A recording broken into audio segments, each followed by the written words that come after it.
video sa kasalukuyang karamdaman sa sikat na artistang si Chris Aquino at humiling ito ng panalangin ayon sa mga komento na di umano ordinaryo ang kalagayan ngayon na karamdaman sa artistang si Chris Aquino. Lalong pumapayat at sabi niya, "This is my now. I wanted to see the pain and struggle so that you will continue to pray and I have a lupus." Yun ang sabi niya at lagnat 2 linggo na. May nagsabi na nilapitan na din ni Chris Aquino ang mga dalubhasang doktor. Ngunit ang kanyang kalagayan ngayon ay patuloy pang nasa seryosong kondisyon.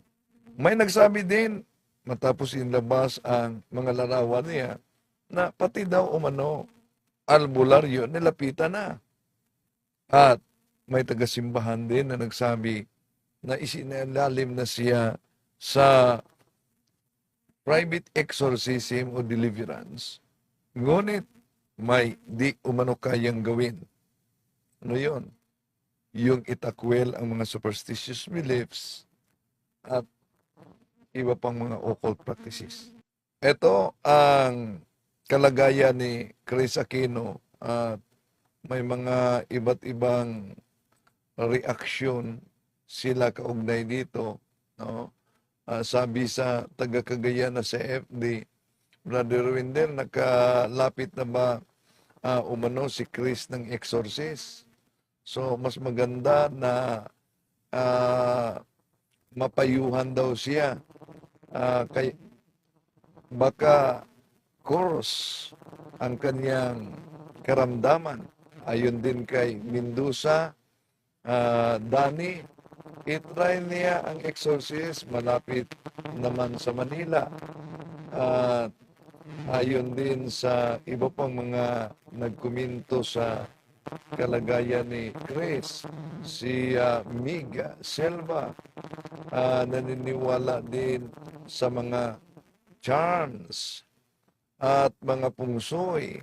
Dapat magpatawag kayo ng pari, hindi ang sulpot. Ayon din kay kapatid na Elias Ardon Jr., nagpa-deliverance na yan pero ayaw niya sundin yung advice sa kanya na alisin ang pampaswerte, daming pamanhiin. So, totoo ba na nagpa-deliverance na daw ito? At ayon kay Mary Antio, it's because of lucky charms that she was wearing before. Nag-effect na. If I remember it correctly, it was charms and crystals by Joy Lim. Si Delia Pilari, sabi niya dapat magpa-deliverance at magpa-exercise para matuloy mataboy ang body spirit. So, iba't ibang mga reaksyon dito inilabas na mga kapatid natin. Ito ang mga iba't ibang reaksyon ng ating mga kapatid kaugnay sa inilabas na recent video ni Chris Aquino na 2 linggo na daw paulit-ulit ang mataas niyang lagnat dahil sa kanyang karamdaman. At may advice sila na kung maaari, punta sa exorcism, pero kailangan talaga ang halimbawa si Chris na willing siya na ma-assist sa simbahan. Kailangan din na willing siyang dadaan sa process dahil ang deliverance o private exorcism ay hindi lang ito para kang naghuhugas ng dumi sa sasakyan pagkatapos wala na. Tingnan, busisihing mabuti kung ano ba ang mga posibleng pintuan na nabuksan sa kanyang buhay. Halimbawa, wala ba siya mga hatred sa kanyang dating ex-partners noon? Wala ba siyang anger? O, tingnan niyang 7 capital sins para ma-assist siya. Hindi lang yan. Kung naalala ninyo, tinatalakay na din natin ang may kaugnayan sa tinatawag na soul ties. No? Sa ritual ng exorcism, yung soul ties ay kailangan talagang i-break yun. So, breaking of soul ties. At maraming hindi alam yan na napakapiligro pala. Ano pa yung soul ties?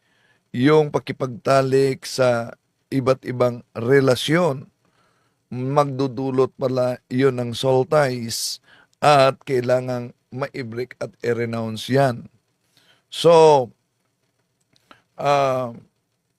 yun ang makikita nating karamdaman sa bagong video. 38 ang lagnat niya, temperature.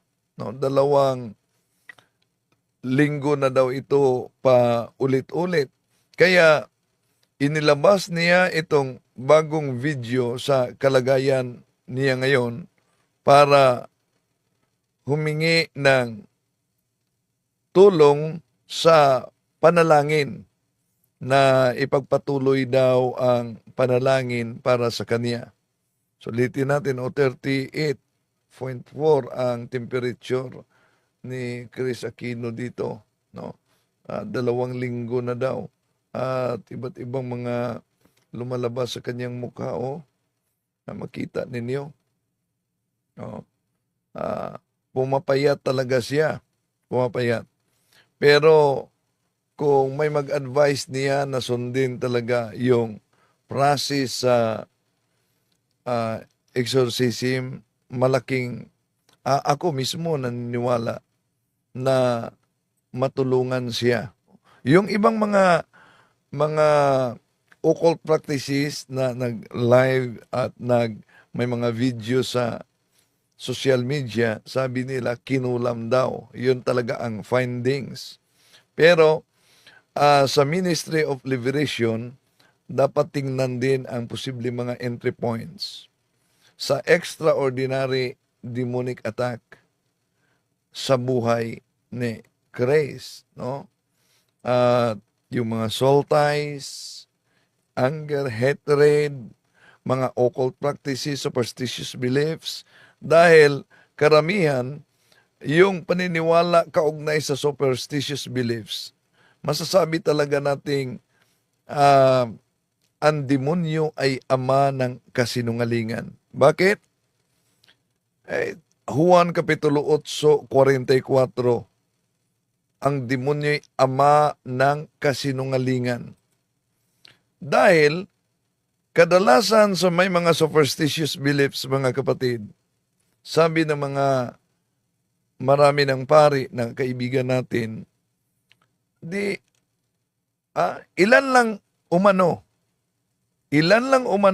na mga Katoliko ang mangungumpisal may kaugnayan sa superstitious beliefs. Dahil di nila alam na yung superstitious beliefs ay malaking kasalanan. Meron pa silang argumento na wala namang mawala pag maniwala tayo nito. Pero kung tingnan natin ang teaching, di tayo katulad sa ibang mga sekta na Bible alone kahit walang Biblia, basta Bible alone sila, nangungopya at namimili lang ng Biblia. Kung tingnan natin ang Catechism of the Catholic Church, 21:38, mga kapatid, superstition is a total departure of the worship that we give to the true God. Panalangin din natin si Chris sa kanyang karamdaman. Pero sa mga kaibigan niyang mga madre, kaibigan niyang mga pare, dapat ma-advise siya na kung nasimula naman ang sinabi ni Bro Elias Ardo na dumaan na umanos private exorcism, ah, ipagpatuloy at sundin talaga kung ano man ang advice. Oo. Wala naman talaga tayong makuha diyan sa mga superstitious beliefs at mga occult practices. Panalangin din natin, mga kapatid.